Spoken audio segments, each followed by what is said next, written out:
Good morning everyone. ठीक है, आज हम इनऑर्गेनिक केमिस्ट्री की नई यूनिट स्टार्ट करेंगे जिसका नाम है एसिड एंड बेस।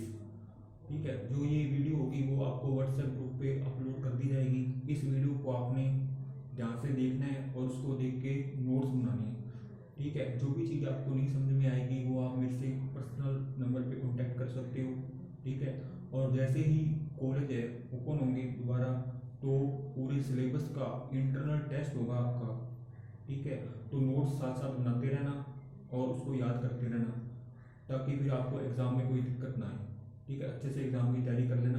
तो अब हम स्टार्ट करते हैं अपनी इनऑर्गेनिक केमिस्ट्री की नई यूनिट जिसका नाम है एसिड एंड बेस। तो एसिड एंड बेस के बारे में देखो, अपने सबसे पहले जो एसिड और बेस के कॉन्सेप्ट देखते हैं। सबसे पहले आता है आर्मीनियस कॉन्सेप्ट। इसके मेनली जो होते हैं वो चार कॉन्सेप्ट होते हैं। पहला आर्मीनियस कॉन्सेप्ट, फिर ब्रांस्टेड एंड लोरी कॉन्सेप्ट, फिर आता है लुईस कॉन्सेप्ट और फिर आता है लक्स फ्लैट कॉन्सेप्ट। ठीक है, तो पहले अपने पढ़ते हैं आर्मीनियस कॉन्सेप्ट के बारे में। ठीक है, तो आर्मीनियस कॉन्सेप्ट के बारे में देखें तो आर्मीनियस के अकॉर्डिंग एसिड क्या होती है और बेस क्या होती है। देखो, आर्मीनियस ने बताया था कि जो सब्सटेंस वाटर में डिसोल्व होकर हाइड्रोजन आयन डोनेट करते हैं वो एसिड कहलाते हैं। ठीक है, और जो सब्सटेंस वाटर में डिसोल्व होकर हाइड्रोक्सिल आयन डोनेट करते हैं वो बेस कहलाते हैं। ठीक है, तो ये क्या होंगे, हाइड्रोजन आयन डोनेट करेंगे। और बेस क्या होंगे, एसिड क्या होंगे, जो हाइड्रोजन आयन डोनेट करेंगे वाटर में डिसोल्व होकर। और बेस क्या होंगे, जो वाटर में डिसोल्व होकर OH आयन डोनेट करते हैं। ठीक है, फिर अपने इसके एग्जांपल लिख लेते हैं। जैसे अगर अपने इनके एग्जांपल की बात करें तो एसिड कौन से होते हैं, जैसे HCl है। HCl को अगर अपने वाटर में डिसोल्व करते हैं तो ये क्या देगा, प्रोटॉन्स, यानी कि H प्लस और Cl माइनस में क्या हो जाएगा, डिसोसिएट हो जाएगा। H प्लस दे रहा है तो ये एसिड है। इसी तरह से एसिटिक एसिड भी होता है। ठीक है, वो भी क्या देता है, एसिडेट आयन देता है और H प्लस आयन देता है। बेस की बात करें तो सोडियम हाइड्रोक्साइड। ठीक है, सोडियम हाइड्रोक्साइड है, अगर इसको अपने वाटर में डिसोल्व करेंगे तो क्या देगा, ये OH आयन, Na प्लस और OH आयन। ठीक है, उसके बाद से बताया था स्ट्रेंथ के बारे में। ठीक है, स्ट्रेंथ ऑफ एसिड और बेस। तो एसिड और बेस की स्ट्रेंथ के बारे में बताया था कि कौन सा स्ट्रॉन्ग एसिड होता है और कौन सा स्ट्रॉन्ग बेस होता है। तो इसके अकॉर्डिंग अपने आर्मीनियस के अकॉर्डिंग देखें तो आर्मीनियस के अकॉर्डिंग स्ट्रेंथ के बारे में देखें तो कौन सा स्ट्रॉन्ग एसिड होगा। देखो, वो एसिड जो वाटर में कंप्लीटली डिसोसिएट हो जाएगा अपने आयनों में, वो होगा स्ट्रॉन्ग एसिड। ठीक है, और वो एसिड जो वाटर में अपने आयंस में कंप्लीटली डिसोसिएट नहीं होता वो होता है वीक एसिड। ठीक है, जैसे अपने यहाँ पे देखते हैं HCl क्या होता है, स्ट्रॉन्ग एसिड होता है। क्या होता है, स्ट्रॉन्ग एसिड, क्योंकि HCl जो होता है वो अपने आयंस में कंप्लीटली डिसोसिएट हो जाता है। लेकिन जो एसिटिक एसिड होता है CH3COOH, ठीक है, अगर हम इसको वाटर में डिसॉल्व करते हैं तो ये अपने आयंस में कंप्लीटली डिसोसिएट नहीं होगा। ये देगा एसिटेट आयन और H प्लस आयन। ये दोनों एसिड हैं, ये क्या है, स्ट्रॉन्ग एसिड, और ये क्या है, वीक एसिड। ठीक है, उसी तरह से अगर अपने स्ट्रॉन्ग बेस और वीक बेस की बात करें तो स्ट्रॉन्ग बेस कौन सा होगा, जैसे NOH क्या होता है, स्ट्रॉन्ग बेस होता है। क्यों, क्योंकि वो अपने आयंस में क्या होता है, कंप्लीटली डिसोसिएट हो जाता है। NaOH, Na plus OH negative, ये तो हो गया स्ट्रॉन्ग बेस।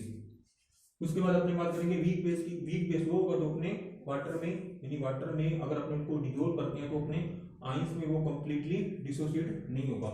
जैसे कि अमोनियम हाइड्रोक्साइड के बारे में आपने पढ़ा होगा। अमोनियम हाइड्रोक्साइड क्या देगा, अमोनियम आयन देगा प्लस OH आयन देगा।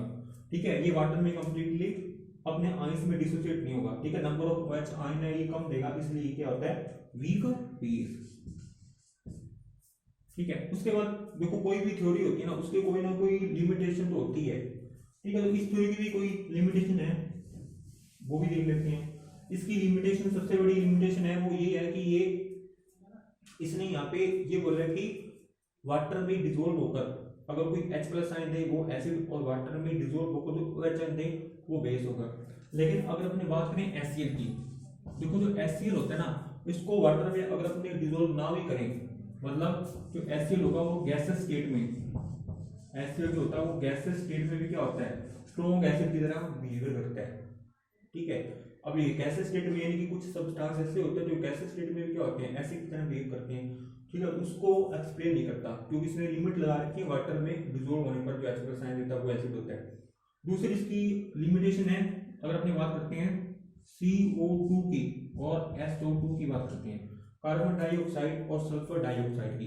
देखो जो कार्बन डाइऑक्साइड होता है और जो सल्फर डाइऑक्साइड होता है, ये भी इनकी जो प्रॉपर्टी होती है ये भी एसिडिक नेचर के होते हैं। ठीक है, अब आर्गेनिक्स के अकॉर्डिंग तो वो एसिड था ना जो हाइड्रोजन आयन दे रहा था।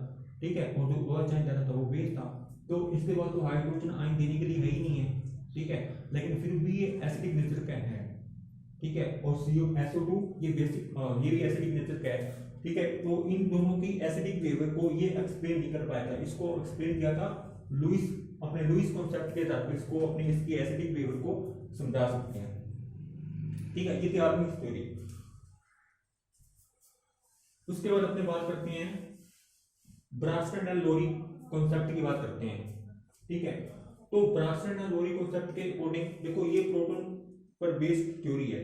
इसने कहा था कि जो सब्सटेंस H+ आयन देगा वो तो होगा एसिड, जो सब्सटेंस H+ आयन डोनेट करेगा वो तो होगा एसिड, और जो सब्सटेंस H+ आयन एक्सेप्ट करेगा वो होगा बेस। वो क्या होगा, बेस, एसिड और बेस। यानी कि जो H+ आयन दे रहा है वो एसिड है और जो H+ आयन ले रहा है वो बेस है। जैसे इसके एग्जांपल की बात कर लेते हैं अपने, इसके एग्जांपल की बात करें तो जैसे कि HCl, इसके अकॉर्डिंग HCl क्या एसिड है क्योंकि H+ आयन दे सकता है। ठीक है, और बेस कौन सा होगा, जैसे ही अमोनिया, यहां लिख लेता हूं मैं अमोनिया, HCl+ अमोनिया।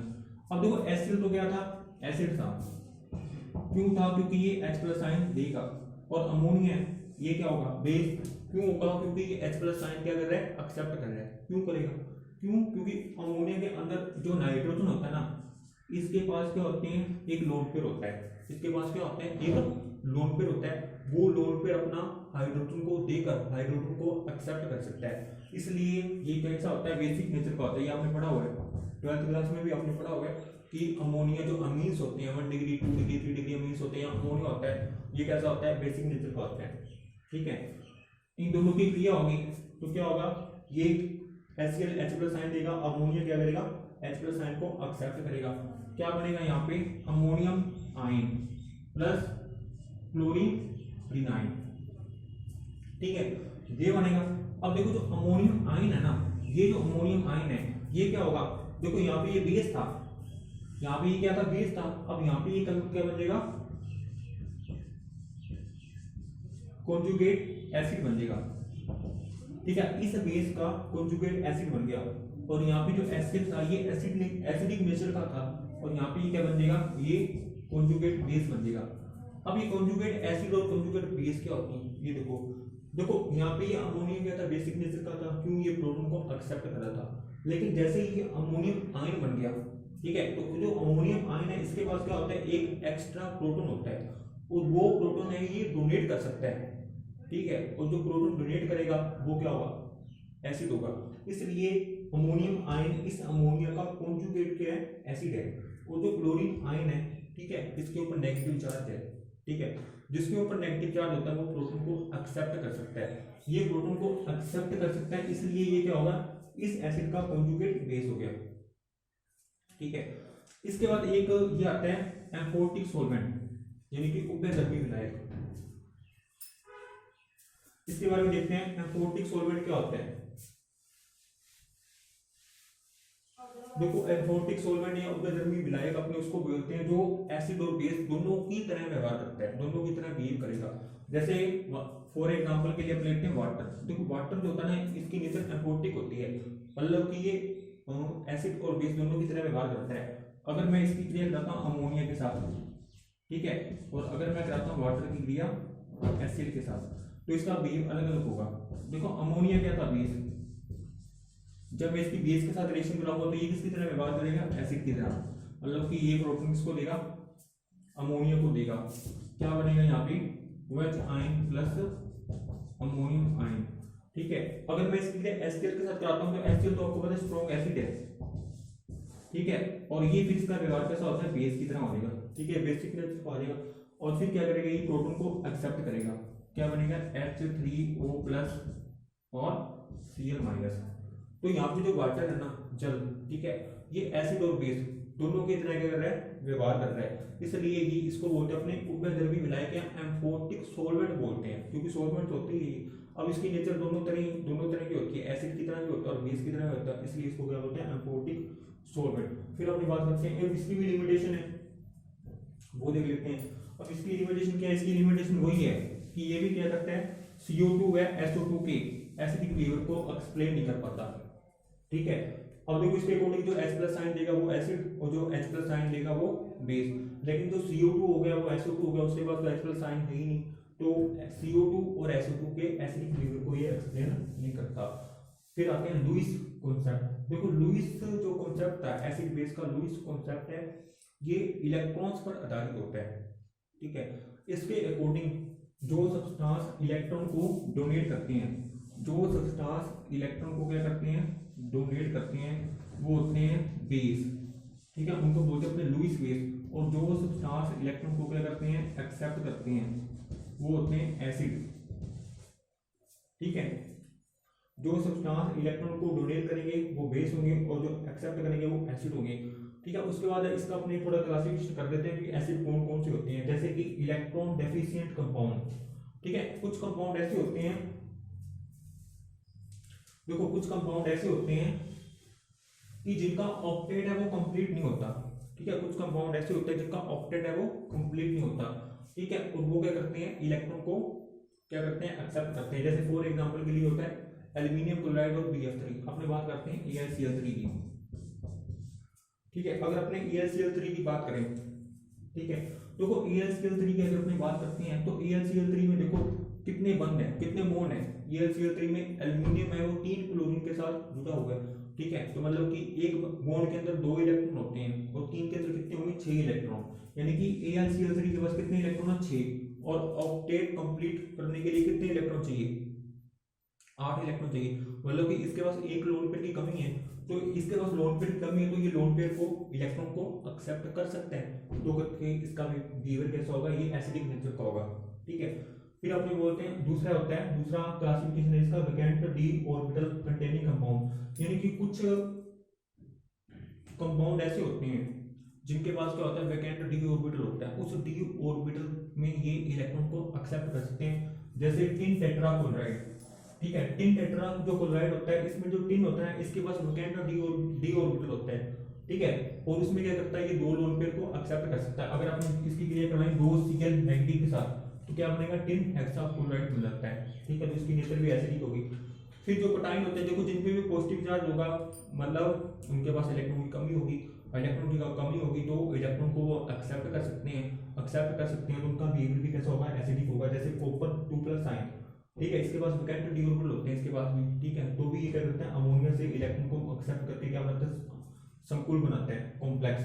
उसके बाद होता है अनसैचुरेटेड कंपाउंड। देखो कुछ कंपाउंड ऐसे होते हैं जिसमें क्या होता है, डबल बॉन्ड होते हैं, जैसे कार्बन डाइऑक्साइड और सल्फर डाइऑक्साइड, ये दोनों किसमें आते हैं, अनसैचुरेटेड कंपाउंड में आते हैं। ठीक है, और अनसैचुरेटेड होने की वजह से ये भी क्या करते हैं, लोन पेयर ऑफ इलेक्ट्रॉन को एक्सेप्ट कर सकते हैं, इसलिए इसका बिहेवियर क्या होता है, एसिडिक नेचर के होते हैं। CO2 की रिएक्शन अगर अपने OH नेगेटिव के साथ कराते हैं, OH नेगेटिव यहाँ पे क्या होगा, बेस होगा।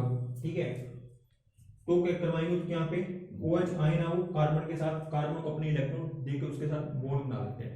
ठीक है, और ये तो थे सारे के सारे लुईस एसिड। ठीक है, और अगर आपने बात करें लुईस बेस, तो लुईस बेस कौन से होंगे, लुईस बेस वो होंगे जिनके पास या तो क्या होगा, number of lone pair containing neutral compound, जैसे कि NH3, इसके पास एक लोन पेयर है वाटर, ऑक्सीजन के पास लोन पेयर होते हैं, तो नंबर ऑफ यानी कि lone pair containing neutral compound हो गए। दूसरे लुईस बेस कौन सा हो सकता है, जिसके ऊपर नेगेटिव चार्ज होगा। जिन स्पीशीज के ऊपर नेगेटिव चार्ज होता है ना, जैसे OH नेगेटिव है, ये क्या होगा, लुईस बेस होगा, ये अपने इलेक्ट्रॉन दे सकता है। ठीक है, ये था Lewis concept of acid and base. उसका लास्ट इसकी जो थ्योरी है वो होती है लक्स फ्लड कॉन्सेप्ट। देखो इसमें कुछ भी नहीं है, इसमें बस आपको ये ध्यान रखना है कि जो देखो जो सब्सटेंस ऑक्साइड आयन, ठीक है, ऑक्साइड आयन को एक्सेप्ट करेंगे वो होंगे एसिड, और जो ऑक्साइड आयन को डोनेट करेंगे वो होंगे बेस। जैसे कार्बन डाइऑक्साइड है और बेरियम ऑक्साइड है। कार्बन डाइऑक्साइड क्या करता है, इस बेरियम ऑक्साइड से क्या करता है, एक ऑक्सीजन आयन को, एक O नेगेटिव को ऑक्सीजन आयन को एक्सेप्ट करता है, ठीक है, और बेरियम कार्बोनेट बनेगा यहाँ पे, ठीक है। तो CO2 का बिहेवियर होगा एसिडिक, और बेरियम ऑक्साइड है ये एक ऑक्सीजन आयन को डोनेट कर रहा है तो इसका बिहेवियर हो जाएगा बेसिक। वैसे कैल्शियम ऑक्साइड प्लस SiO2, यहाँ पे जो SiO2 होगा वो होगा एसिडिक नेचर का एसिड, और कैल्शियम ऑक्साइड होगा वो बेस, क्योंकि SiO2 होगा वो एक ऑक्साइड आयन को एक्सेप्ट करेगा और कैल्शियम ऑक्साइड होगा वो एक ऑक्साइड आयन को डोनेट करेगा। तो ये थी आपकी लक्स फ्लड कॉन्सेप्ट, ठीक है। तो इस चैप्टर के अंदर आपका एक दो टॉपिक हो रहेंगे, ठीक है, वो अपने कल पढ़ेंगे। आज के लिए इतना ही, थैंक यू वेरी मच।